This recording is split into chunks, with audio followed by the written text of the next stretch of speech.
போக்குவரத்திற்கு இடையூறாக நின்றதாக கூறி தன் மகனின் செல்போனை வாங்கி சென்ற குத்தாலம் காவல் ஆய்வாளரிடம் தந்தை வாக்குவாதம்.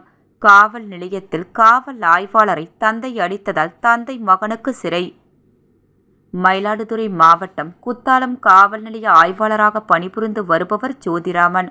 இவர் கடை வீதியில் போலீஸ் வாகனத்தில் சென்றபோது ராஜா கோபாலபுரத்தை சேர்ந்த மகேஸ்வரன் மகன் கிஷோர் கல்லூரி மாணவன் போக்குவரத்திற்கு இடையூறாக நின்றதாக கூறப்படுகிறது.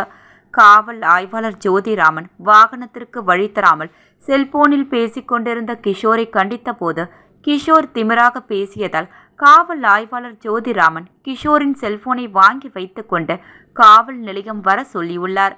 தொடர்ந்து குத்தாலம் காவல் நிலையத்திற்கு கிஷோரின் வந்த அவரது தந்தை கடை வீதியில் தன் மகனை அடித்து செல்போனை ஏன் பிடுங்கி வந்தீர்கள் என்று கூறி மகேஸ்வரன் குத்தாலம் காவல் நிலைய ஆய்வாளரிடம் வாக்குவாதத்தில் ஈடுபட்டதால் தகராறு ஏற்பட்டது.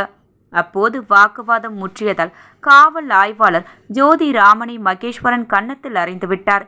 இச்சம்பவம் தொடர்பாக மகேஸ்வரன் மற்றும் அவரது மகன் கிஷோர் மீது போலீசார் காவல் ஆய்வாளரை பணி செய்ய விடாமல் தடுத்து தாக்கி மிரட்டியது உள்ளிட்ட 5 பிரிவுகளில் வழக்கு பதிவு செய்து நீதிமன்றத்தில் ஆஜர்படுத்தி மயிலாடுதுறை கிளை சிறையில் அடைத்தனர்.